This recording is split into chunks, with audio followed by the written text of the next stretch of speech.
আবু জাহাল হজ করতো না? করতো। আবু জাহাল রোজা রাখতো না? রাখতো। এই কাজগুলো তারা বংশানুক্রমিক ভাবে করত। এমনকি বাইতুল্লাহর খাদিমি তারা ছিল।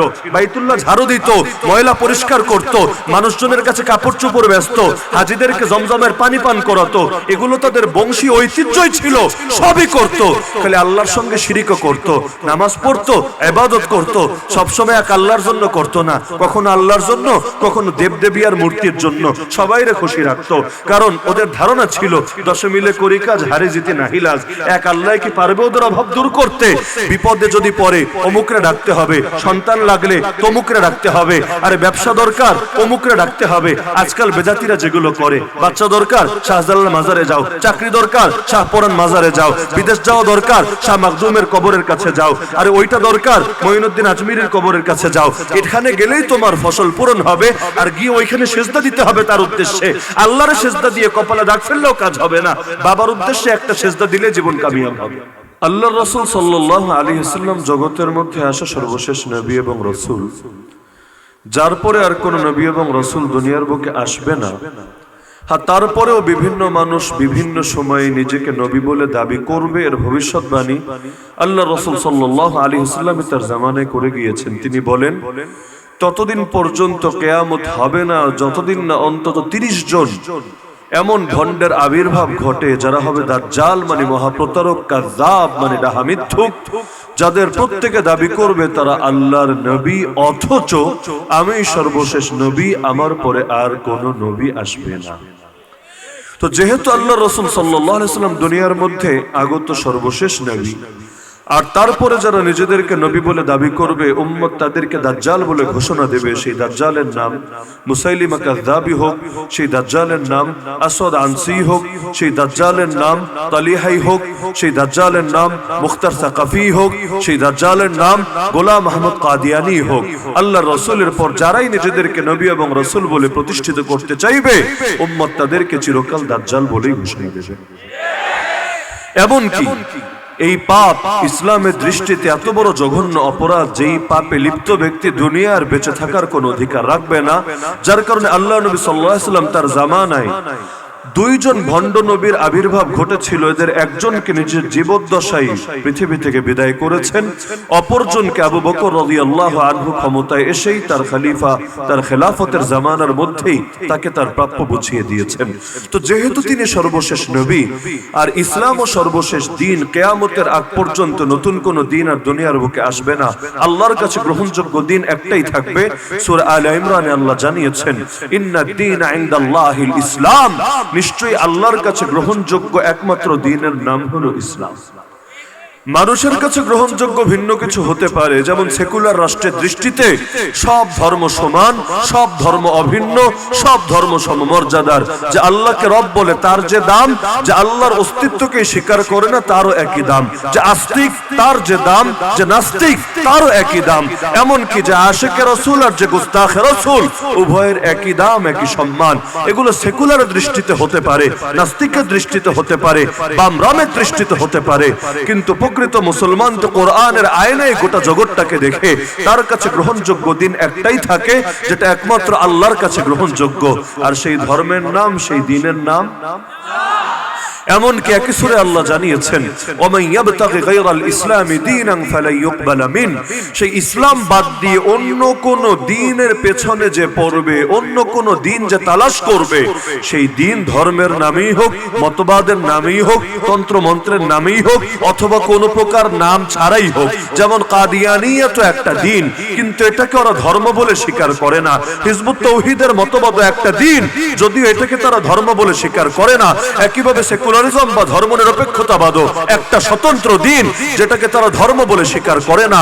নাস্তিকতাও একটা স্বতন্ত্র দ্বীন, এটাকে তো তারা ধর্ম বলেই না।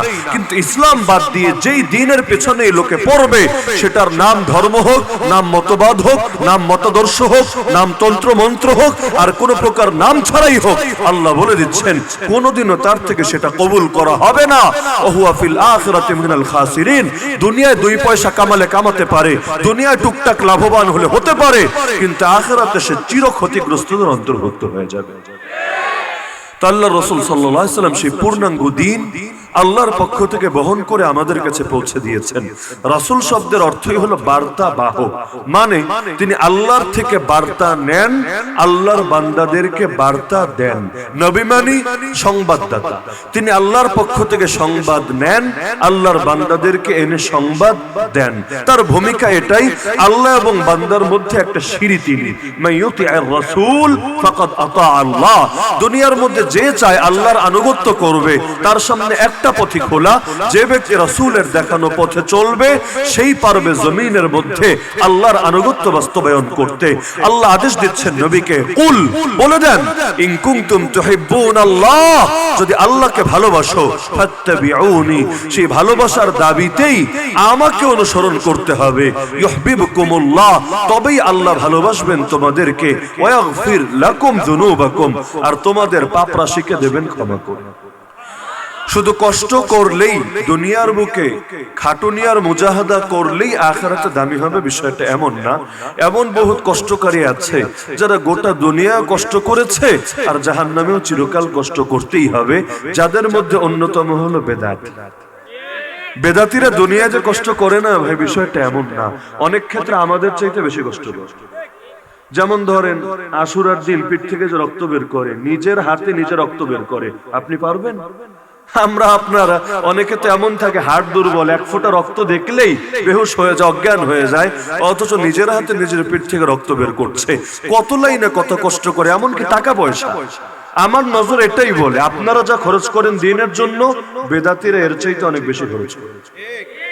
ওরা ওদের পীরদের খুশি করার জন্য, ওদের দরবারকে সাজানোর জন্য, এমনকি ওদের মসজিদ দেখেন, আমাদের মসজিদ দেখেন, অনেক এলাকা সাধারণ শহরে তো টের পাবেন না, কিন্তু মফস্বলে যান, গ্রামে যান, দেখবেন পাশাপাশি দুইটা মসজিদ, একটা হলো হকপন্থীদের আর একটা বেদাতিদের। হকপন্থীদেরটা অবস্থা দেখবেন একেবারেই করি, মানে যেখানে নামাজ পড়তে বড় কষ্ট হয়, এসি তো দূরের কথা, ভালো মতো ফ্যানও নাই, সেই সেকেলে মান্দাতা আমলের ফ্যান ঝুলছে, উপরে ছাদও করতে পারে না, সে টিন দিয়ে কোন রকম বৃষ্টির দিনে পানি ঢোকে, এভাবে দিন কাটাচ্ছে। আর এর আধা কিলো 1 কিলোর মধ্যে দেখবেন একটা বেদাতি মসজিদ, মনে হবে যেন একটা স্বতন্ত্র তাজমহল। তো খরচ করে, কষ্ট করে, সবই করে, কিন্তু এর মানে কি আখিরাতেও বড় দাম পাবে? সেই হাদিসের মধ্যে আছে, কিয়ামতের দিন বেদাতীরা যখন রাসূলের দিকে আগাতে থাকবে, কারণ তারাও তো এগুলো রাসূল প্রেমের নামই করে। নাম তো সুন্দর, ব্যানার তো সুন্দর, যখন রাসূলের দিকে আগাবে, আল্লাহ রাসূলের সামনে তো সেই সময় হাউজে কাউসারের সামনে আকাশের যত তারা, এর চাইতেও বেশি পেয়ালা থাকবে উম্মতকে পানি পান করানোর জন্য। এমন এক পানি, একবার যে পান করবে লাম ইয়াজমা আবাদা, আর কখনোই তার পিপাসা লাগবে না। এখন সেই পেয়ালা নিয়ে রাসূল অপেক্ষায় থাকবেন, এদের মুখে তুলে পানি খাওয়াবেন বলে। এমন সময় গায়েব থেকে আওয়াজ আসবে, খবরদার, ওদের মুখে এক চুমুক পানিও তুমি তুলে দেবা না। ইন্নাকা লা তাদরি মা আহদাসু বাদাক, নবী তুমি তো জানো না তোমার পরে আর কি বেদাত দুনিয়াতে উদ্ভাবন করেছে। কারণ বেদাত জিন্দা হওয়ার মানে সুন্নাত মুর্দা হওয়া, সুন্নাত জিন্দা হওয়ার মানে বেদাত জিন্দা হওয়া। আর বেদাত হলো সেই নিকৃষ্ট বিষ যেটা ধর্মকে বিকৃত করে ছাড়ে। অতীতের ধর্ম বিকৃত হলো কিভাবে আমাকে বোঝান। নবী মুসা, নবী ঈসা আলাইহিস সালাম দুনিয়া থেকে ঈমানের দাওয়াত নিয়ে এসেছিলেন না কুফরের দাওয়াত নিয়ে এসেছিলেন? তাওহীদের দাওয়াত এনেছিলেন না শিরকের দাওয়াত এনেছিলেন? কিন্তু আজকাল তাদের ধর্মের লোকেরা কুফরে লিপ্ত কেন, শিরকে লিপ্ত কেন? অথচ তারাও তো তাদেরকে নবী বলে, তারাও কালেমা পড়ে, লা ইলাহা ইল্লাল্লাহ, মুসা কালিমুল্লাহ, লা ইলাহা ইল্লাল্লাহ, ঈসা রূহুল্লাহ। আরে যদি সেই নবীর নামেও কালেমা পড়ে, দরকার তো ছিল এটা, তারা আল্লাহকে এক অদ্বিতীয় বলেই বিশ্বাস করবে। কারণ কোন নবীর কালেমার প্রথম অংশে জীবনেও পরিবর্তন আসে নাই। আদম আলাইহিস সালাম থেকে শুরু করে মুহাম্মদ রাসূলুল্লাহ, সবাই বলেন সাল্লাল্লাহু আলাইহি ওয়াসাল্লাম পর্যন্ত সব নবীর কালেমার এই অংশ একই ছিল, লা ইলাহা, এক আল্লাহ ছাড়া দ্বিতীয় কোনো মাবুদ নাই, মাবুদ একজনই, ইলাহ একজনই, রব একজনই। এমনকি সবাই উম্মতকে এটা বলে। আর যারা ধান্দাবাজির জন্য দাওয়াত দেয়, তারাও তো একে সুরেই কথা বলে। পার্থক্য আপনি জাহের দেখে করবেন কিভাবে? জাহের দেখে তো করা যায় না, বরঞ্চ বৃক্ষ তোমার নাম কি, ফলে পরিচয়, ফল দেখতে হয়। অনেক সময় নিজের ব্যক্তিত্বের মধ্যে ফল দেখা যায় না, কিন্তু সে যেই চারা রোপণ করে এর মধ্যে ফল দেখা যায়। গোলাম আহমদ কাদিয়ানি দেখতে হুজুর হলে কি হবে, যেই গাছ লাগিয়েছে সেখান থেকে তো খালি ভণ্ডামি আর ভণ্ডামি বের হচ্ছে। এই কারণে হাকিমুল উম্মত মুজাদ্দিদে মিল্লাত শাহ আশরাফ আলী থানভী রাহমাতুল্লাহি আলাইহি একটা পরামর্শ দিয়েছেন যে হকপন্থী পীর চিনতে চাইলে 15টা আলামতের কথা তিনি বলেছেন। এর মধ্যে একটা আলামত বলেছেন অধিকাংশ মুরিদের অবস্থা দেখা। যেমন কোন পীরের যদি দেখেন অধিকাংশ মুরিদ আলেম ওলামা, অথবা সাধারণ মানুষ হলেও দিনদার, সুন্নাহর অনুসরণ করে, কদাচিৎ গুনাহ হলেও গুনাহের ব্যাপারে অনুশোচনায় ভোগে, তাওবা করে, তাহলে আপনি বুঝতে পারেন যে তারা যারে মানে মুরব্বী, সেই মুরব্বীও আল্লাহ ওয়ালাই বটে। যেমনটা আমাদের অধিকাংশ হকপন্থী মাশায়েখের অবস্থা ছিল। হাফেজ জি হুজুরের কথা বলেন, হাফেজ জি হুজুরের মুরিদ কয়জন সাধারণ মানুষ ছিল, কয়জন আলেম উলামা ছিল। হাফেজ জি হুজুরের সবচেয়ে প্রসিদ্ধতম খলিফা প্রফেসর হযরতের কথা বলেন, কয়জন মুরিদ তার আলেম উলামা ছিল, কয়জন সাধারণ মানুষ ছিল। এমনকি বাংলাদেশের সবচাইতে বড় বড় আলেমরাও তার সামনে গিয়ে তার নসিহত শুনতো, একাধিকজন তার হাতে বায়াতবদ্ধ ছিল। আবার এমন পীরও পাবেন যার অধিকাংশ মুরিদি গালি দেয়, অধিকাংশ মুরিদি মুখে দাড়ি রাখে না, অধিকাংশ মুরিদি গান বাজনা শোনে, অধিকাংশ মুরিদি গাঞ্জা টাঞ্জা খায়, অধিকাংশ মুরিদি 2 নম্বরই করে বেদাত করে। তো বুঝতে হয় যে এদের মুরব্বী যাকে মানে ও একটা বান্দা। তো বৃক্ষ তোমার নাম কি ফলে পরিচয়, এটা সব ক্ষেত্রেই প্রযোজ্য। তো যেই প্রসঙ্গে বলছিলাম যে ধর্ম বিকৃত হয় কিসের কারণে? কিসের কারণে? বেদাত। এখন কোনটা বেদাত আর কোনটা সুন্নাত চিনবেন কেমন? চেনার কোনো একটা মানদণ্ড তো লাগবে।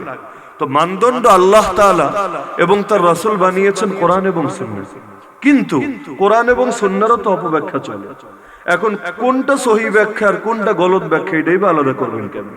সূরা বাকারায় আল্লাহ বলেন, ইউদিল্লু বিহি কাসীরান ওয়া ইয়াহদি বিহি কাসীরা।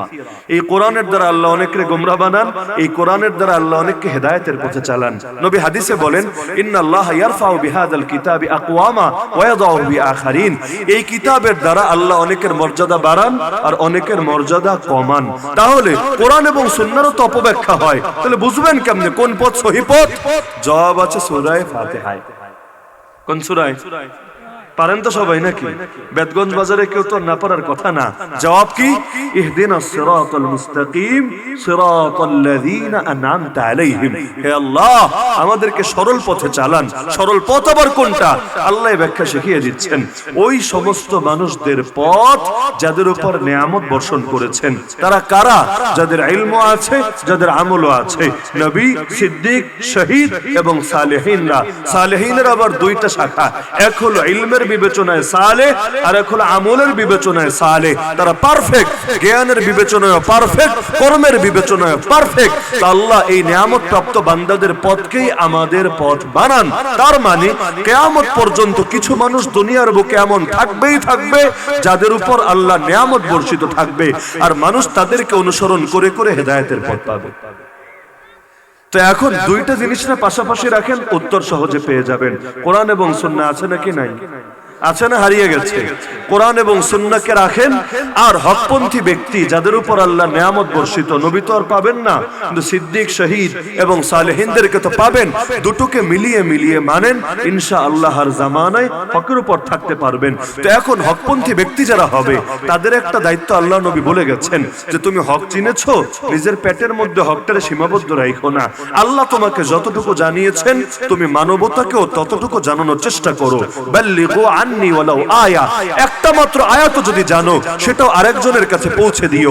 ফালিউবাল্লিগি শাহিদুল গায়বা, আমার সামনে উপস্থিত থেকে যারা ইলম শিখেছো, যারা উপস্থিত নাই তাদের কাছে ইলমটাকে পৌঁছে দিও। আল্লাহ নবী সাল্লাল্লাহু আলাইহি ওয়াসাল্লাম এই ফরমানে এত গুরুত্ব দিয়েছেন, মান সুইলা আন ইলমিন আলিমাহু সুম্মা কাতামাহু। আরে আমাকেও যদি নবী জানিয়ে দিচ্ছেন কোন ইলম সম্পর্কে জিজ্ঞেস করা হয় আর জানার পরও সে সেটা গোপন রাখে, উলজিমা ইয়াউমাল কিয়ামাতি বিলিজামিন মিন নার, কিয়ামতের দিন তার গলায় জাহান্নামের আগুন দিয়ে তৈরি লাগাম পরিয়ে কুত্তার মতো টেনে আল্লাহর সামনে হাজির করা হবে। তাহলে দিন পৌঁছে দিতে হবে নাকি হবে না? বলেন না, হবে নাকি হবে না? তবে আগে তো জানতে হবে, তারপর না পৌঁছাতে হবে। যে জানে না সে সঠিকভাবে পৌঁছাতেও পারে না, ভুলভাল শুনে, আধা আধি শুনে, বলতে গেলে যতটুকু উপকার করে আর চাইতে বেশি ক্ষতি করে। কাফা বিল বারই কাযিবান আই ইউহাদ্দিসা বিকুল্লি মা সামিআ। এই কারণে আল্লাহর নবীর দাওয়াতের তরিকা হৃদয়ের মধ্যে গেঁথে রাখেন, যে কোনো দাওয়াতকে নবী হলো দাওয়াত বলে না। কুল হাযিহি সাবিলি আদউ ইলাল্লাহি আলা বাসীরা আনা ওয়া মান ইত্তাবা'আনি। যেই দাওয়াত হবে ইলমের সাথে সেই দাওয়াতকে নবীওয়ালা দাওয়াত বলে, যেই দাওয়াত হবে মূর্খতার সাথে সেই দাওয়াতকে শয়তানি দাওয়াত বলে। বেদাতের মুরিদরাও তো দাওয়াত দেয়, বেদাতীদের মুরিদরা দাওয়াত দেয় না? না হলে এলাকার মধ্যে সংখ্যা বাড়ে কেমনে, তাদের অনুসারী অধিক তৈরি হয় কেমনে? তারা দাওয়াত দেয়, অবশ্যই দেয়, তবে ইলমের ভিত্তিতে দেয় না, মূর্খতার ভিত্তিতে দেয়। তারা কোরআন এবং সুন্নাহর ভিত্তিতে দেয় না, তাদের ভণ্ড পীরের বানানো গাঁজাখুরি কথার আলোকে দাওয়াত দেয়। আজকাল সবাই দায়ী হয়ে গেছে, ফেসবুকের কল্যাণে, লেখালেখি ব্যাপক হওয়ার কল্যাণে, মাঠে ময়দানে আলোচনা ব্যাপক হওয়ার কল্যাণে সবাই এখন দায়ী। এমনকি আজকাল দায়ী হতে ইলমে যোগ্যতা লাগে না। কি কি যোগ্যতা হইলে চলে জানেন? যেমন সাইজের যোগ্যতা, 12 ইঞ্চি, 18 ইঞ্চি, 22 ইঞ্চি, 26 ইঞ্চি, 32 ইঞ্চি, 48 ইঞ্চি, 52 ইঞ্চি, 56 ইঞ্চি, 60 ইঞ্চি। আমাকে বলেন তো ইঞ্চির লগে হেদায়েতের কি সম্পর্ক? যে 22 ইঞ্চি হলে জান্নাতুল ফেরদাউসে যাবে আর 18 ইঞ্চি হলে জান্নাতুল নাইমে যাবে, এইরকম কথা কোনো আয়াতে বা হাদিসে আছে? তো ইঞ্চির সঙ্গে হেদায়েতের কি সম্পর্ক? কিন্তু এরকম শর্ট ইঞ্চির কাউরে এনে হাজির করেন, লোক কম হবে না বেশি হবে? নিঃসন্দেহে বেশি হবে। তামাশা দেখতে আসবে, যেমন সার্কাস। এটা মাহফিল না, এটা সার্কাস। সার্কাসে যেমন বিভিন্ন কাজ করতে লোকে আসে, এখানেও এরকম সাইজটা দেখতে আসবে। কথা কি বললো বিষয় না, সাইজ দেখেই মহা খুশি। কখনো দেখবেন নারী থেকে পুরুষ হওয়া, পুরুষ থেকে নারী হওয়া বক্তা দেখেন নাই মনে হয় জীবনে? আচ্ছা আমারে বলেন, কেউ যদি বাস্তবে, এটা হতে পারে, অস্বাভাবিক না, মেডিকেল সায়েন্স অস্বীকার করে না যে এমনটা হতে পারে হরমোনের বিভিন্ন বিষয়ের কারণে, কেউ যদি নারী থেকে পুরুষই হয় বা পুরুষ থেকে নারী হয়, এর সাথে হেদায়েতের কি সম্পর্ক আছে? আমাকে বুঝান। কোন সম্পর্ক আছে? এর পক্ষে কোন আয়াত হাদিস আছে? কখনো দেখবেন নও মুসলিম এখনো যেন নও মুসলিম, কিন্তু পরবর্তীতে আলেম হয়েছে, সেটা ভিন্ন আলাপ। কিন্তু নও মুসলিম কয়দিন থাকে আমারে বলেন? মেহমান কয়দিন থাকে? ধরেন আমি আপনার মাহফিলে আজকে আসলাম, আমি মেহমান। এখন আমি যদি বেদগঞ্জে জায়গা কিনে বাড়ি করি, এখানে যদি বছরের পর বছর থাকতে থাকি, তখন আমি মেহমান নাকি? তখনও মেহমান। এমন হলে তো দুনিয়া সবাই মেহমান। আল্লাহর থেকে আসছি, আবার আল্লাহর কাছে ফিরে যাব। ইন্না লিল্লাহি ওয়া ইন্না ইলাইহি রাজিউন। জীবন আল্লাহর জন্য, আল্লাহর কাছে ফিরে যাব। সবাই তো মেহমান, তাহলে মেজবান আবার হবে ডাকে। নও মুসলিম শব্দের এমন অপব্যাখ্যা চলে বাংলাদেশে। নও মুসলিম কয়দিন থাকবা তুমি? নও মানে নতুন, কয়দিন আর নতুন থাকবা? কুরআন কয় বছর পরে হবা? এখন 20 বছর আগে যে কালেমা পড়েছে ওরেও বলে নও মুসলিম, তাহলে সাহাবীদের তো অধিকাংশই বলতে হবে নও মুসলিম। জীবনে কোন সাহাবীর নামের সাথে নও মুসলিম শব্দ লাগতে দেখেছেন? নও মুসলিম আবু বকর, নও মুসলিম ওমর, নও মুসলিম ওসমান। কারণ আল্লাহর নবীর দাওয়াত পাওয়ার আগে কেউই তো মুসলমান হয় নাই, দাওয়াত পাওয়ার পরেই তো মুসলমান হয়েছে। তো সবে যদি নও মুসলিম হয়, ওল্ড মুসলিম হবে কে? ওল্ড ইজ গোল্ড, কাউকে না কাউকে ওল্ড তো হতেই হবে। তো এখন নও মুসলিম শব্দটা চিরকাল চালায়। এখন হয় কি, আজকে কালেমা পড়ে মুসলমান হয়েছে, কালকে থেকে অটোবক্তা হয় নাকি হয় না? এটা বেশি হয় নাস্তিকদের ক্ষেত্রে।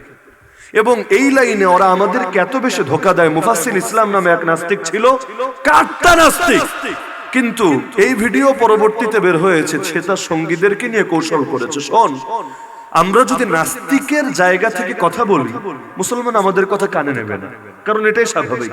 মানুষ আগে বেশভূষা দেখে, তারপর কথা নেয়। তো নাস্তিকের ব্যাপারে সবাই জানে, নাস্তিক তো নাস্তিক, ও তো ইসলামের বিপক্ষে বলবেই, ওর কথাকে মানুষ সিরিয়াস হিসাবে নেয় না।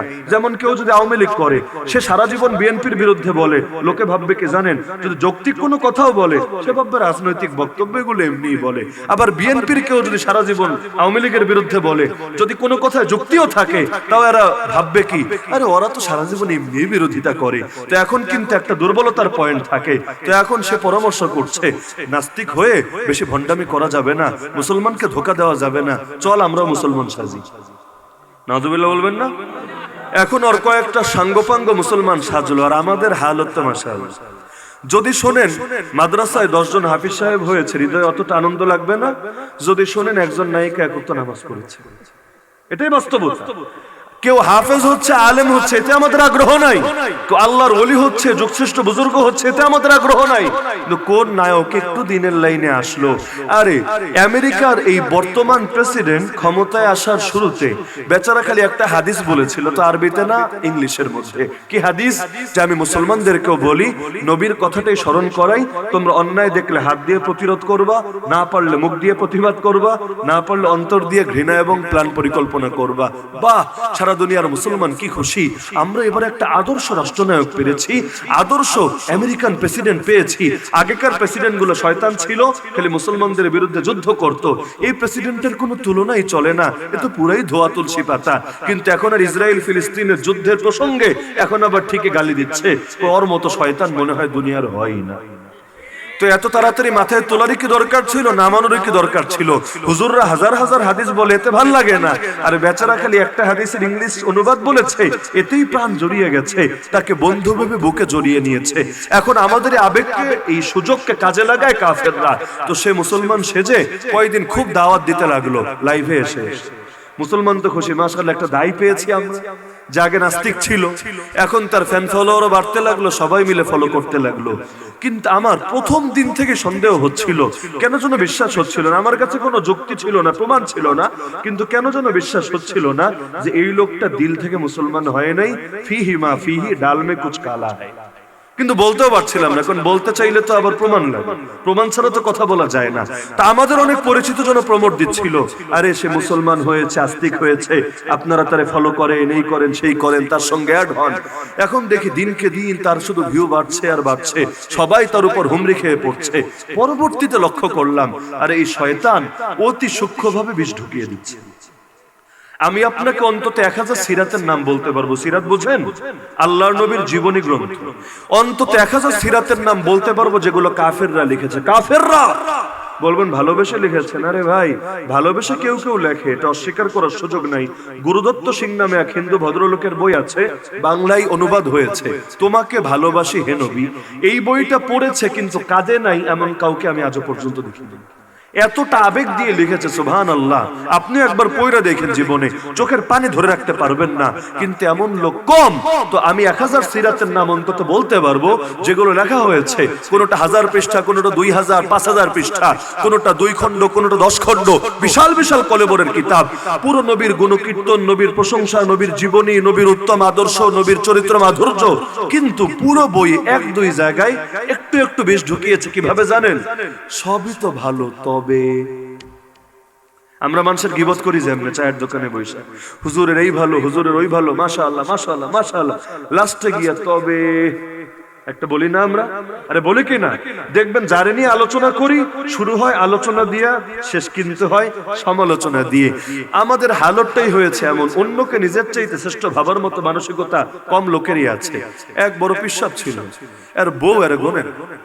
দুনিয়ার অধিকাংশ বউয়ের তো এমন অবস্থা, আপনি যত কামেল লোক হন না কেন, বাইরের লোকের কাছে কামেল, ঘরের বউয়ের কাছে কয়জনই দাম পায়। তো এখন পীর সাহেবের মুরিদ আছে হাজার হাজার, কিন্তু বউ দাম দেয় না।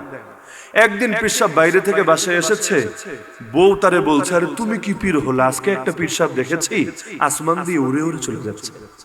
কোনো হেলিকপ্টার নাই, কোনো বিমান নাই, কিচ্ছু নাই, এরোপ্লেন নাই, একদম মানে নিজের শরীরের উপরেই বাতাসে করে এক জায়গা থেকে আরেক জায়গায় উড়ে চলে যাচ্ছে। পীর হলে তো এমনই হতে হয়। এবার হুজুর মুচকে হাসি এসে বলে, আচ্ছা উনি কি আসলেই পীর ছিল? বললো, হ্যাঁ পীরে তো বটে, তোমার মতো ক্ষেতের মূল্য কি পীর হবে নাকি? পীর হলে তো এমনই হতে হয়। এখন হাসি দিয়ে বলে, ও তাহলে তো ঠিক আছে, অবশেষে স্বীকৃতি পেলাম, আরে ওই লোকটা আমি ছিলাম। এখন তো ধরা হয়ে গেছে, হাতে নাতে ধরা, প্রশংসা করে ফেলেছে। আগে তো জানতো না যে এই মালটা তার জামাই ছিল। এখন সে যখন বলল যে এই লোকটা আমি ছিলাম, এবার বউ কথার মোড় ঘুরিয়ে বলো, ও আচ্ছা, এজন্য আমি ভাবছিলাম বেটা উড়বি তো উড়বি, একদিকে কাইত হয়ে উড়বে, শরীরে ব্যালেন্স রেখে সোজা সোজা উড়ে চলে যায়, কিন্তু একদিকে কাইত রেখে উঠছিল। তখন তো বুঝি না, এখন তো ক্লিয়ার হয়েছে, ও লোকটা তুমিই ছিলে, এজন্যই তো অবস্থা। তো এখন মানুষটাকে দেখতে পারে না, তার ক্ষেত্রে হালতটা এমনই হয়। তো এখন তারাও নবীর জীবনে লিখেছে সব ভালো, মাঝে 1-2টা সূক্ষ্ম বিষ ঢুকিয়েছে। কেউ জিহাদ নিয়ে, কেউ আল্লাহ নবীর একাধিক বিয়ে নিয়ে, কেউ আল্লাহ নবী আম্মাজান আয়েশা রাদিয়াল্লাহু আনহাকে যে বাল্য বিবাহ করলেন এটা নিয়ে, কেউ পর্দার বিধান নিয়ে, কেউ মদের বিধান নিয়ে, কেউ গান বাজনা নিয়ে, এক একজন এক একটা নিয়ে বিষ ঢুকিয়ে দিয়েছে। কোরআনের তাফসিরও আমি কয়েক ডজন তাফসিরের নাম বলতে পারবো যেগুলো কাফেররা লিখেছে, তো সূক্ষ্মভাবে বিষ ঢুকিয়ে দিয়েছে। কারণ ওরা আমাদের কল্যাণ কমই চায়, অকল্যাণ বেশি চায়। এই কৌশল যে নতুন কৌশল এমন না, বড় পুরনো কৌশল। কোরআন পড়লে পাবেন মক্কার মুশরিকরা এই কৌশল কাজে লাগাতো। আমিনু বিল্লাযী উনজিলা আলাল্লাযীনা আমানু ওয়াজহান নাহার ওয়াকফুরু আখিরাহু। একজন আরেকজনকে শিখিয়ে দিত, শোন মুমিনদের উপর যে কোরআন নাজিল হয়েছে, দিনের শুরুতে গিয়ে সেই কোরআনের উপর ঈমান আনার ঘোষণা দিবি, দিনের শেষে গিয়ে আবার কাফের হয়ে যাবে। কি হবে? অন্য মুসলমানদের হৃদয়ের মধ্যে দুর্বলতা সৃষ্টি হবে। আরে এ কাফের হলো কেন? সকালে মুসলমান তো সবাই বুকে জড়িয়ে নিবে, বিকালে কাফের, সবাই অবাক হবে। এই দুর্বলতাকে কাজে লাগিয়ে সে বলবে, তোদের ইসলামে এই দোষ আছে, এই দোষের কারণে আমি কাফের হয়ে গেলাম। এটা দেখে দেখে অনেক মুসলমানও তাদের অনুগামী হবে। নাউযুবিল্লাহ। মুফাসসির ইসলাম ওই কাজ করেছে। কিছুদিন খুব আস্তিক, খুব মুসলমান, মাথায় টুপি টাপি দিয়া সেই বয়ান, আবার এখন গিয়ে কাট্টা নাস্তিক, যে এমন সপ্তাহ কমই যায় যেই সপ্তাহে আল্লাহর নবীকে গালি দেয় না, যেই সপ্তাহে নবীর স্ত্রীদেরকে নিয়ে কটূক্তি করে না, যেই সপ্তাহে ইসলামকে নিয়ে, কোরআনকে নিয়ে ব্যঙ্গাত্মক বিদ্রুপাত্মক কথা বলে না। তো এখন ইসলাম হেফাজতে থাকবে কাদের হাতে? আল্লাহ নবী সাল্লাল্লাহু আলাইহি ওয়াসাল্লাম এতিম বানিয়ে যান না উম্মতকে, বরঞ্চ নবী একটা সিলসিলা জারি করে গিয়েছেন কিয়ামত পর্যন্ত। আবু দাউদ শরীফের মধ্যে হাদিস আছে, আল্লাহ রাসূল সাল্লাল্লাহু আলাইহি ওয়াসাল্লাম বলেন, ইন্নাল্লাহা ইয়াবআসু লিহাদিহিল উম্মাহ আলা রাসি কুল্লি মিআতি সানা মান ইউজাদ্দিদু লাহা দীনাহা। এই উম্মতের জন্য আল্লাহ প্রত্যেক 100 বছরের মাথায় এমন লোকদেরকে পাঠিয়ে দিবেন যারা দ্বীনের সংস্কার করবেন, দ্বীনের নামে যত বদদিনী আবিষ্কার হবে সবগুলো কচুকাটা করবে। কিন্তু এখন ঝামেলা কোথায় বেঁধেছে জানেন? 100 বছর আবার কোন 100?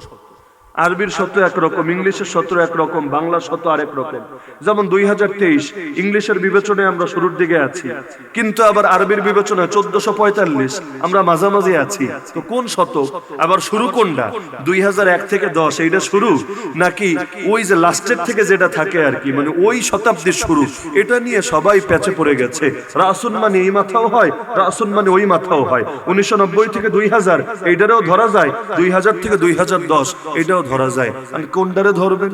কারে মুজাদ্দিদ মানবেন? পেরেশানি। বেদাতির এই সুযোগ কাজে নিয়ে ওরা ওদের খানকার নাম দেয় খানকাহে মুজাদ্দিদ। দেখেন নাই? দেখেন নাই? ওরা মুজাদ্দিদ, ওরা সংস্কারক। কি সংস্কার করেছে? ইসলামরে ঝেটিয়ে বিদায় করে বেদাতকে ঢুকিয়েছে। এর ব্যাখ্যা আমাদের মুহাদ্দিসিনে কেরাম করেছেন। এখানে কোন শতকের শুরু উদ্দেশ্য না, শেষ উদ্দেশ্য না, আরবিও না, ইংলিশও না, বরঞ্চ আল্লাহ নবী এভাবে একটা চলমান প্রক্রিয়াকে বুঝিয়েছেন যে আল্লাহ উম্মতকে কখনো এতিম বানাবেন না। আল্লাহ কাউকে না কাউকে এমন রাখবেনই রাখবেন যে ফিতনার বিরুদ্ধে কথা বলবে, বাতিলের কোমর ভেঙে দেবে, সব চাটুকারদের উপর এটা খানবে, সব বাতিলের ভণ্ডামির মুখোশ খুলে দেবে, আল্লাহর জমিন, আল্লাহর দ্বীনকে জিন্দা করে ছাড়ে। এখন আল্লাহু আকবার, জিন্দাবাদ জিন্দাবাদ, ঘুরে ঘুরে কালো, ঘুরে ঘুরে কালো। এখন এক এক সেক্টরে এক একজন লোককে দিয়ে আল্লাহ খেদমত নিতে পারেন। দাওয়াতের লাইনে আল্লাহ অমুকের দ্বারা সংস্কার নিবেন, ইলমের লাইনে আল্লাহ অমুকের দ্বারা সংস্কার নিবেন, জিহাদের লাইনে আল্লাহ অমুকের দ্বারা সংস্কার নিবেন। যেমন আধুনিক জিহাদের দিকে যদি তাকান, দেখবেন আল্লাহ কিছু বান্দাকে এমন ভাবে কবুল করেছেন। আমেরিকা নিজেকে এই যুগের ফেরাউন আর রব ভাবতে শুরু করেছিল, কিন্তু আল্লাহ তাআলা গুটি কয়েক বান্দাদের হাতে আমেরিকার কোমরকে ভেঙে দিয়েছেন। ইসরায়েলকে গোটা দুনিয়া সবচাইতে সুপার পাওয়ার মনে করত, এমনকি মোসাদের চাইতে শক্তিশালী কোন ইন্টেলিজেন্স এজেন্সি আছে এটাই লোকে বিশ্বাস করতে চাইতো না। কিন্তু আল্লাহ তাআলা গুটি কয়েক বান্দার হাতে ওদের দুর্বলতাকেও গোটা দুনিয়ার সামনে প্রকাশ করে দিলেন। তো এভাবে আমার আল্লাহ কখনো ইসলামকে মিসকিন বানাবেন না, দেউলিয়া বানাবেন না, নিঃস্ব বানাবেন না, বরঞ্চ আমার আল্লাহ কিয়ামত পর্যন্ত হক জিন্দা রাখার এবং এই সংস্কারের সিলসিলা জারি রাখবেন। তবে অনুসরণ করতে হবে হকপন্থীদেরকে, দাওয়াত চালিয়ে যেতে হবে যতটুকু ইলম আছে তার আলোকে। যার যেই বিষয়ে জ্ঞান নাই তার সেই বিষয়ে কথা বলা উচিত না। আমার নামাজের লাইনে ইলম আছে, আমি নামাজ নিয়ে কথা বলি, ব্যাপার না। কিন্তু আমার ধরেন ব্যবসা বাণিজ্যের ইলম নাই, অর্থনীতির বিষয়গুলো আমি বুঝি না, তো এটা নিয়ে কিন্তু আমার কথা বলা উচিত না। আর একজন অর্থনীতি তো ভালো বোঝে, কিন্তু সে ব্যক্তি দেখা যাচ্ছে হজের সূক্ষ্ম মাসালাগুলো ভালো বোঝে না, তার ওই লাইনে মন্তব্য করা উচিত না। একজন তাফসীর তো খুব ভালো বোঝে, ফতোয়া দিতে পারে না, তার মাহফিলে এসে তাফসীরই করা উচিত, ফতোয়া দেওয়া উচিত না। একজন বড় কারি সাহেব সুন্দর কেরাত পড়তে পারে, তার কেরাতই পড়া দরকার, তার ঈমান আকীদার বিষয়ের মাসালার বিষয়ে নাক গলানো উচিত না। আল্লাহ যাকে যেই লাইনে যোগ্যতা দিয়েছেন সে সেই লাইনে খেদমত করবে। কেউ চোখের ডাক্তার, কেউ নাক কান গলার ডাক্তার, কেউ মেডিসিনের ডাক্তার, কেউ সার্জারির ডাক্তার। ডাক্তার হওয়ার পরও এক একজন এক একটাকে যেমন আগলে রাখে, আলেম হওয়ার পরও, দায়ী হওয়ার পরও এক একজন এক এক মিশন নিয়ে কাজ করে। তো এখন আমাদের কি করতে হবে? দুইটা কাজ। এক নম্বরে আমাদেরকে দাওয়াত চালাতে হবে এবং দাওয়াতের পাশাপাশি সৎ কাজের আদেশ, অসৎ কাজ থেকে নিষেধ চালাতে হবে। বলবেন দুইটাকে দুই জিনিস? হ্যাঁ ভাই, দুই জিনিস। দাওয়াত মানে আরেকজনকে আহ্বান করা, কিন্তু সৎ কাজের আদেশ মানে কি? অসৎ কাজ থেকে নিষেধ মানে কি? বাপ যখন সন্তানরা বলে নামাজ পড়, যদি না পড়ে, আল্লাহ নবী বলেছেন বয়স যদি 10 হয় তাহলে পিড়াও। 7 বছর হলে আদেশ দিবা, কিন্তু 10 বছর বয়সেও যদি আদেশ না শোনে তাহলে তোমরা তাদেরকে পিটাবা, মারবা, কারণ তোমার আদেশ ভঙ্গ করাও তার জন্য এখানে জায়েজ হবে না, কোনো সুযোগ থাকবে না। আদেশ কে কাকে দিতে পারে? বড় ছোটকে আদেশ দিতে পারে, ছোট কি বড়রে আদেশ দিতে পারে? সন্তান কি বাপরে আদেশ দিতে পারে? ছাত্র কি উস্তাদরে আদেশ দিতে পারে? আমরা কি আল্লাহরে আদেশ দিতে পারি? আল্লাহরে যে বলি আল্লাহ মাফ করে দাও, আল্লাহ ক্ষমা করে দাও, এটা কি আদেশ দিচ্ছি? আদেশ দিচ্ছি নাকি আল্লাহর কাছে প্রার্থনা করছি? তো আদেশ কাকে বলে? যখন শক্তির ভিত্তিতে বড় ছোটকে বলে এই কাজটা করই কর, কাউলুল কাইলি লিগাইরিহি আলা সাবিলিল ইস্তিআলা ইফআল, সেটাকে আদেশ বলে। একইভাবে নিষেধ কারে বলে?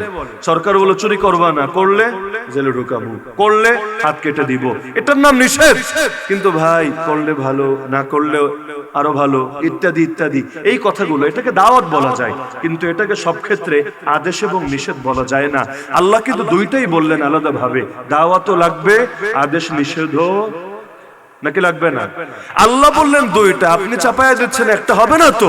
ওয়ালতাকুম মিনকুম উম্মাহ, এমন একটা দল যাতে থাকে যারা দাওয়াতের মিশনও চালাবে, আবার আদেশ এবং নিষেধ, সৎ কাজের আদেশ অসৎ কাজ থেকে নিষেধ, ঈমানের আদেশ কুফর থেকে নিষেধ, সুন্নাহর আদেশ বেদাত থেকে নিষেধ, হালালের আদেশ হারাম থেকে নিষেধ, নেক কাজের আদেশ গুনাহ থেকে নিষেধ, তারা সমাজের মধ্যে করবে। তো নিষেধ করার দরকার আছে নাকি নাই?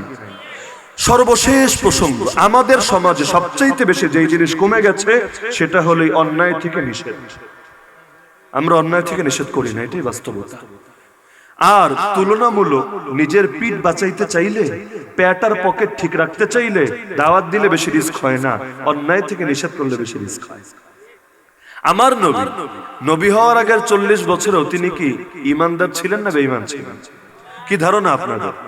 একটা প্রমাণ কেউ দেখাতে পারবেন আমার নবী জীবনে শিরিক করেছেন, মূর্তি পূজা করেছেন, বা নবী হওয়ার আগেও কোনোদিন কবিরা গুনাহ করেছেন? পারবেন না প্রমাণ দেখাতে। এই যে 40টা বছর কাটালেন, কেউ নবীকে মারলো না কেন? গালি দিল না কেন? গায়ে হাত তুললো না কেন? রক্ত ঝরানো না কেন? দাঁত শহীদ করলো না কেন? নবী তো নামাজও পড়েছেন, নবী তো রোজাও রেখেছেন, শুধু বাইতুল্লাহে দাঁড়িয়ে নামাজ পড়েন নাই, হেরা গুহায় গিয়ে মাসের পর মাস ইবাদত করেছেন। সিজদায় যাওয়ার পরে পিঠের উপর উটের ভুঁড়ি চাপিয়ে দিল না কেন?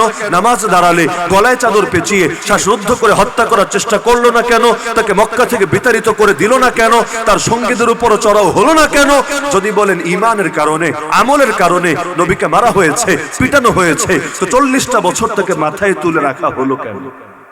প্রশ্ন আসে নাকি আসে না? আপনার কি ধারণা আবু জাহাল নামাজ পড়তো না? পড়তো। আবু জাহাল হজ করতো না? করতো। আবু জাহাল রোজা রাখতো না? রাখতো। এই কাজগুলো তারা বংশানুক্রমিক ভাবে করত। এমনকি বাইতুল্লাহর খাদিমই তারা ছিল, বাইতুল্লাহ ঝাড়ু দিত, ময়লা পরিষ্কার করত, মানুষজনের কাছে কাপড় চোপড় ব্যস্ত, হাজিদেরকে জমজমের পানি পান করাতো, এগুলো তাদের বংশী ঐতিহ্যই ছিল, সবই করত। খালি আল্লাহর সঙ্গে শিরিকও করত, নামাজ পড়তো, ইবাদত করত, সবসময় এক আল্লাহর জন্য করত না, কখনো আল্লাহর জন্য, কখনো দেবদেবী আর মূর্তির জন্য, সবাইরে খুশি রাখতো। কারণ ওদের ধারণা ছিল 10 মিলে করি কাজ, হারে জিতে নাহিলাজ। এক আল্লাহ কি পারবে ওদের অভাব দূর করতে? বিপদে যদি পড়ে অমুকরে ডাকতে হবে, সন্তান লাগলে তমুকরে ডাকতে হবে, আরে ব্যবসা দরকার অমুকরে ডাকতে হবে। আজকাল বেদাতিরা যেগুলো করে, বাচ্চা দরকার শাহজালাল মাজারে যাও, চাকরি দরকার শাহপরান মাজারে যাও, বিদেশ যাওয়া দরকার শাহ মাকদুমের কবরের কাছে যাও, আরে ওইটা দরকার মঈনুদ্দিন আজমিরের কবরের কাছে যাও, এখানে গেলেই তোমার ফসল পূরণ হবে, আর গিয়ে ওইখানে সেজদা দিতে হবে তার উদ্দেশ্যে। আল্লাহর সেজদা দিয়ে কপালে দাগ ফেললেও কাজ হবে না, বাবার উদ্দেশ্যে একটা সেজদা দিলে জীবন কামিয়াব হবে। এমনটা করে নাকি করে না? মাজার জিয়ারত করে তো ভিন্ন বিষয়, জিয়ারত তো আপন জায়গায়, এটা নিয়ে তো আপত্তি না, কিন্তু গিয়ে যে সেজদা দেয়, গিয়ে যে তার কাছেই দোয়া করে, এখন আল্লাহরে বলে, সেটাও না। বাবা দিয়া দাও সন্তান, কেমনে দিবে? ডাটা কেবল দিয়া না ব্লুটুথ দিয়ে? দিবেটা কেমনে? জিন্দা পীর হইলেও বুঝতাম যে একটা মেহনত টেহনত করতে পারতো, কিন্তু যিনি কবর শুয়ে আছেন তারই বলছে আল্লাহ বাচ্চা দাও, কেমনে দিবে? এটা কি তার সামনে বেয়াদবি না? কারণ তিনি সারা জীবন মানুষকে শিখালেন ডাইরেক্ট আল্লাহর কাছে চাও, ইয়াকা নাবুদু। এই আয়াত পারেন তো নাকি? ওয়া ইয়াকা নাস্তাইন মানে জানেন? আয় আল্লাহ সাহায্য চাই একমাত্র তোমার কাছে। তো নামাজে দাঁড়ায় বলবেন সাহায্য চাই একমাত্র তোমার কাছে, পরে গিয়ে আরেকজনরে বলবেন তুমিই দাও, তুমিই দাও, তুমিই দাও। আপনার কথায় আর কামে তো মিলল না। আর কথার কাছে যারা মিলে না তারা কি জানি বলে, কি বলে? মুনাফিক বলে। তো এখন আল্লাহ নবীর সঙ্গে ওদের ফাইটটা কখন লেগেছে জানেন? যখন নবী অন্যায়ের বিরুদ্ধে বলতে শুরু করেছেন। এটা হারাম, এটা কুফর, এটা শিরিক। এই কাজ যারা করবে ওরা জাহান্নামী। ব্যাস, তেলে বেগুনে জ্বলে উঠলো। কি বললি? আমার বাপ জাহান্নামী, আমার দাদা জাহান্নামী, আমার পর্দাদা জাহান্নামী। ও তুমি একা জান্নাতি, ঠিক আছে, তোমার জান্নাতটা হলে ছুটাচ্ছি। মূলত দ্বন্দ্বটা হয়েছে অন্যায় থেকে নিষেধ করতে গিয়ে, অসৎ কাজ থেকে নিষেধ করতে গিয়ে, ব্যক্তিগত ইবাদতের কারণে না। না হলে হেরা গুহায় নবীর বিরুদ্ধে যুদ্ধের বাহিনী চলে যেত, আল্লাহ নবীকে কেটে টুকরা টুকরা করার চেষ্টা করত, কিন্তু এগুলো হয় নাই। কিন্তু যখন মূর্তি পূজার বিরুদ্ধে বলেছেন, কুফর শিরিকের বিরুদ্ধে বলেছেন, তখন ঠিকই দ্বন্দ্ব লেগেছে। আজকে বাংলাদেশে আপনি বলেন ভাই নামাজ পড়ো, ভাই রোজা রাখো, ভাই হজ করো, ভাই যাকাত দাও, একটা মামলাও খাওয়া লাগবে না। বিশ্বাস করেন, একটা মামলাও খাওয়া লাগবে না। কারণ এগুলো সবাই মানে, ব্যক্তিগতভাবে করুক বা না করুক, অন্তত বিরুদ্ধে বলে না। তাহলে যে আলেমরা জেলে আছে, জেলে আছে কোন দিক? চুরি করে জেলে গিয়েছে, ডাকাতি করে জেলে গিয়েছে, মামলা তো দিয়েছে। কাউরে মানিব্যাগ চুরি করার মামলা, কাউরে ককটেল মারার মামলা। জীবনে ককটেল দেখছে কিনা আল্লাহ ভালো জানে, আমিও দেখিনি আজকে পর্যন্ত। ককটেল মারার মামলা, পেট্রোল বোমা মারার মামলা, ইত্যাদি ইত্যাদি। কিন্তু মূল অপরাধটা কি? মূল অপরাধ এটাই, অন্যায়ের বিরুদ্ধে বলা। কিন্তু কেউই যদি না বলে, তাহলে সমাজের মধ্যে হক স্পষ্ট হবে কিভাবে?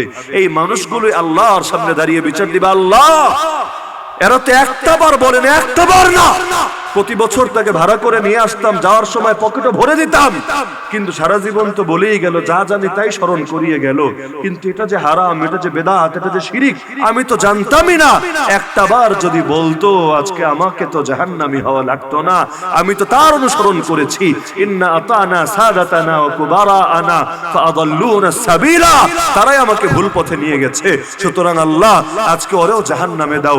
এমন কেই কথা বলবে, আল্লাহ ওরে আমার সামনে নিয়ে আসো, নাজালহুমা তাহতা আকদামিনা, ওরে পায়ের তলায় ফেলে আমি পিষ্ট করব, তারপর আমি জাহান্নামে যাব। বললে বান্দা বেজার, আল্লাহ খুশি। না বললে আল্লাহ বেজার, বান্দা খুশি। আল্লাহরে খুশি করতে গেলে বান্দা খুশি থাকে না, বান্দারে খুশি করতে গেলে আল্লাহ খুশি হয় না। করণীয় কি? কারে খুশি করা? কারে খুশি করা? আল্লাহ যদি খুশি হন, আল্লাহ বান্দাকে, ওই প্রজন্মকে না হলে পরের প্রজন্মকে আল্লাহ খুশি বানায় দিবেন। নবীকে যারা মেরেছে, তাদের কত পরবর্তী প্রজন্ম তো ঈমান এনেছে। যে তায়েফবাসী নবীকে রক্তাক্ত করেছে, তাদের বাচ্চা কাচ্চারাও তো নবীর দুয়ারে এসে কালেমা পড়ে খেদমত কবুল করে বাড়িতে ফিরে গেছে। আল্লাহর কাছে দামি হলে বান্দার কাছে আল্লাহ নিজেই দামি বানায় দেন। তো অন্যায়ের বিরুদ্ধে বলতে রাজি আছেন? আগেই বলেছি, দাওয়াতেরটা আমি ক্লিয়ার করে এসেছি। দাওয়াত এটা অবশ্যই গুরুত্বপূর্ণ দায়িত্ব। এলেমের সাথে দাওয়াত দিতে হবে, মূর্খতার সাথে না। তবে দাওয়াতের চাইতেও গুরুত্বপূর্ণ একটা কাজ আছে, যদিও সবাই পারবে না, তবে কিছু লোককে তো অবশ্যই পারতে হবেই হবে। আল্লাহ বললেন অন্তত একটা জামাত যাতে এমন থাকে। আমি চিন্তা করি কি জানেন, অল্প কিছু আলেম মাত্র মুখ খুলেছে, এতেই অনেকের গদিতে কম্পন ধরে গেছে। যেদিন সকলে মিলে একযোগে মুখ খুলবে আর তাকবীর দিয়ে একসঙ্গে ময়দানে নেমে আসবে, সেদিন জানি বাতিলের পরিণতি কি হবে। বাংলাদেশের যে বেদাত গুলো আছে, যত বেদাতের ধ্বজাধারী, আপনাদের কি ধারণা এই 2023-এ এসে খুব ভালো অবস্থানে আছে না বড় দুশ্চিন্তায় আছে? গত রবিউল আউয়ালে কি হয়েছে দেখেন নাই? সিলেটের লোক তো দেখারই কথা আপনারা, সেই দরবারে জাহাঙ্গীরিয়া থেকে শুরু করুন, কতগুলো দরবারে কম্পন লেগে গেছে। অথচ আমাদের অনেক আলেম এখনো কারাগারে পড়ে আছেন। কিন্তু 2-4 খালি একটু ময়দানে নামাই, চ্যালেঞ্জ নেওয়াই এই অবস্থা হয়ে গেছে। আর আমাদের মুরব্বীরা অনেক ক্ষেত্রে এই যে বেদাতিগুলোরে পাত্তা দেয় না, কারণ অনলাইনে তো তারা এদের অ্যাক্টিভিটিস গুলো দেখে না, অনলাইনের মোবাইলে তো সবাই চালান না। তো এরা যে এই দুর্বলতাকে কাজে লাগিয়ে, যে হুজুররা তাকে নিয়ে কিছু বলে তো না, তার ব্যাপারে সচেতন তো করে না, এই দুর্বলতাকে কাজে লাগিয়ে মানুষকে বোঝায়। দেখেছো, ওয়াহাবিদের কোনো সাহসী নেই আমাদের চ্যালেঞ্জ। যদি সাহস থাকতো, আমরা যে কোটি কোটি টাকা, ওরা আবার কোটি টাকার নিচে চ্যালেঞ্জ দেয় না, লাখ টাকা হাজার টাকার কোনো কথা নাই। এই যে কোটি কোটি টাকা চ্যালেঞ্জ দিলাম, ময়দানে আসে না কেন? কিন্তু আলহামদুলিল্লাহ দেখেছেন আপনারা যে চ্যালেঞ্জ নিতে নিতে নিতে আমরা ক্লান্ত হয়ে গেছি, কিন্তু টর্চ লাইট দিয়ে একটা আর খুঁজে হয়নি। চ্যালেঞ্জ দেওয়ার সময় খবর থাকে, গ্রহণ করলে আর খবর থাকে না। দেওয়ার আগে নাম নিয়ে বলো, ওই বেটা আলী হাসান ওসামা, পারলে চ্যালেঞ্জ গ্রহণ কর, চ্যালেঞ্জ দিচ্ছি। যখন বলি কবুল, কোথায়? এখন বলে না, আমাদের এখানে এসে করতে হবে, ওই সিলেটে ঢাকায় করলে হবে না। বললাম তাও কবুল, তোমার এলাকায় এসেই করব, তোমার ডেরার মধ্যে গিয়েই করব। আমার জাতির পিতা নবী ইব্রাহিম যদি নমরুদের সামনে দাঁড়িয়ে মোকাবেলা করতে পারেন, বিতর্ক করতে পারেন, আমরাও পারবো ইনশাআল্লাহ। এখন বলে জঙ্গিদের সাথে আমাদের কোনো বিতর্ক নেই। তো চ্যালেঞ্জ দেওয়ার সময় যা ছিল, পরবর্তী সময় তো তাই ছিল, কিন্তু 2 দিন আগে ছিল ভঙ্গি, পরে এসে হয়ে গেল জঙ্গি। তার মানে পুরোটাই ভণ্ডামি ছাড়া কিছু না।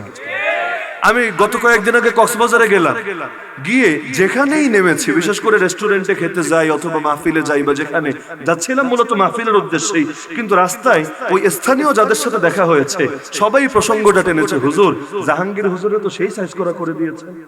আমি তো অবাক, আরে এই কথা তাইলে সবাই জানে কেমনে কক্সবাজারের? পরে বললো হুজুর ওনার বাড়ি তো এদিকে এবং তিনি এতদিন তো বেদাত নিয়ে খুব ভালোই গর্ব করছিলেন, আপনি ধরার আগে কেউ তো ধরে নাই, এখন আলহামদুলিল্লাহ একেবারে সোজা হয়ে গেছে, আলিফের মতো সোজা, এখন রবিউল আউয়ালের পরে আপনাদের নামও আর মুখে আনেন।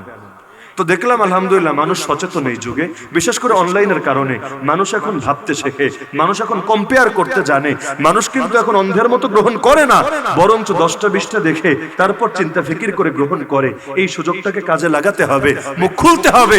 আমাদের দু একজনের জীবন গেলে কি সমস্যা, কি সমস্যা? আমার জীবন বেশি দামি না আল্লাহর দিন বেশি দামি? আল্লাহর দিন দুনিয়ার বুকে জিন্দা হওয়ার জন্য যদি মামুনুল হক শহীদ হয়, আল্লাহর দিনকে দুনিয়ার বুকে জিন্দা করার জন্য যদি মাহমুদ নবীও শহীদ হয়, আরে আল্লাহর জমিন আল্লাহর দিনকে জিন্দা করার জন্য আমাদের পূর্ববর্তীদের মতো বর্তমানের সব আলেম যদি শহীদ হয়ে যায়, তবুও সকলের রক্তের বিনিময়ে জমিনের বুকে দিন যদি আবারও জিন্দা হয়ে যায়, আল্লাহর কসম এর চাইতে সুখের কোনো বিষয় আমাদের জন্য হতে পারে না।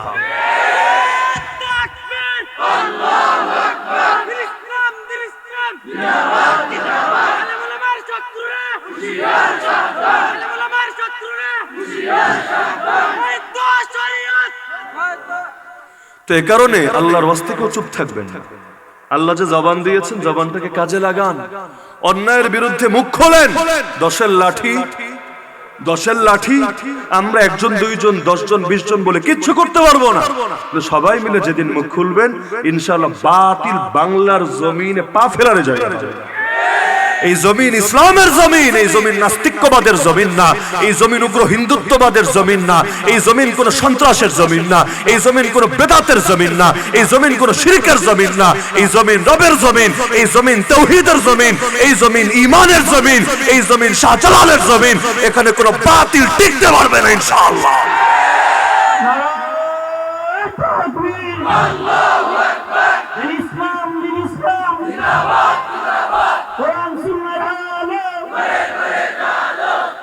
করে চলো। তো অন্যায়ের বিরুদ্ধে বলে আল্লাহ নবী যদি মাইর খেতে পারেন, আল্লাহর কসম আমার জীবন নবীর জীবনের চাইতে বেশি দামি না। দ্বীনের জন্য নবীর গালে যদি চড় লাগতে পারে, আমার গাল নবীর গালের চাইতে বেশি দামি না।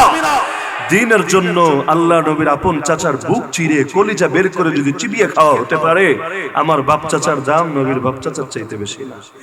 দ্বীনের জন্য নবীকে যদি মক্কা শরীফ থেকে কাবা থেকে বিতাড়িত করা হতে পারে, আমার ঘর আমার বাড়ি আমার সমাজ নবীর এই সেই কাবার মক্কার চাইতে বেশি দামি না।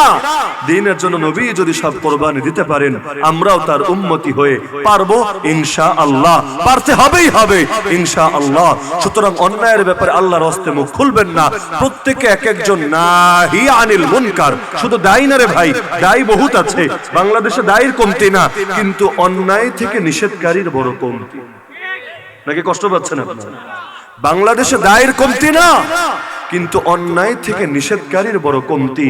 হাতের 5 আঙ্গুল সমান হবে না এটা সহি, তাই বলে আঙ্গুলও কোনোটা থাকবে না, খালি একটাই থাকবে, এইটা তো আবার ঠিক না, সব তো লাগবেই। সুতরাং কিছু লোক অন্তত তৈরি হয়ে যান যারা দ্বীনের পক্ষে দাঁড়াবেন, অন্যায়ের বিপক্ষে প্রকাশ্য অবস্থান নেবেন। এতে বেলাল হওয়া লাগলে আলহামদুলিল্লাহ, সুমাইয়া হওয়া লাগলে আলহামদুলিল্লাহ। আমরা দ্বীনের জন্য খালিদ বিন ওয়ালিদ হতে জানি, দ্বীনের জন্য বেলালে হাবশী হতে জানি। পারবেন তো ইনশাআল্লাহ? তো এই 2 দায়িত্ব আমাদেরকে দিয়েছেন কে? দাওয়াতের দায়িত্ব আলাদা, আর সৎ কাজের আদেশ অসৎ কাজ থেকে নিষেধ আলাদা। নিজের পোলারে আর মাইয়ারে খালি দাওয়াত দিয়েন না, ছেলে আমার নামাজ পড়লে ভালো, মেয়ে আমার এই প্রেম প্রীতি না করলে ভালো না রে ভাই। ওখানে আপনাকে শক্তি প্রয়োগ করতে হবে, আদেশ নিষেধ গ্রহণ করতে হবে, কথা শুনবে না, শাসন করতে হবে। নবী বলেছেন আদবের লাঠি উঠাবা না, লা তারফা আনহুম আসাকা আদাবা, আদবের লাঠি রাখবা, ঘর থেকে আদবের লাঠি যদি নাই করে দেন ঘরের মধ্যে বেয়াদব তৈরি হবে। তো পারবেন তো ইনশাআল্লাহ? কয় আদেশ, কয় কাজ? দুই কাজ। এক নম্বর কাজ দাওয়াত, এটা সহজ। এক নম্বর কাজ দাওয়াত, উঠতে বসতে চলতে ফিরতে, তাহলে তাবলিগে গিয়ে দাওয়াত এমন না। রিকশায় উঠেছেন, রিকশাওয়ালাকে দাওয়াত। চায়ের দোকানে বসেছেন, দোকানদার আর আশপাশের লোকদেরকে দাওয়াত। চলতে ফিরতে উঠতে বসতে আর কিছু পারেন না পারেন, নামাজের দাওয়াত দেন, ইমানের দাওয়াত দেন, কোরআনের দাওয়াত দেন, জিকিরের দাওয়াত দেন, হুজুরদের সঙ্গে সম্পর্ক রাখার দাওয়াত দেন, দিতে থাকেন। যদি শুনে তাও আলহামদুলিল্লাহ, যদি না শুনে তাও আলহামদুলিল্লাহ, আপনার সওয়াব আপনি পেয়ে যাবেন। যদি আমল করে দ্বিগুণ পাবেন, ও সারা জীবন বসে যা কামাবে আপনি দাওয়াতের বরকতই তা পাইতে থাকবেন ইনশাআল্লাহ। তো দাওয়াত দিবেন তো ইনশাআল্লাহ, দিবেন তো ইনশাআল্লাহ। আর পাশাপাশি দ্বিতীয় দায়িত্বটাও ভুলেন না, আল্লাহর হস্তে সৎ কাজের আদেশ অসৎ কাজ থেকে করবেন তো ইনশাআল্লাহ। আল্লাহ তাআলা সবাইকে তৌফিক দান করুন।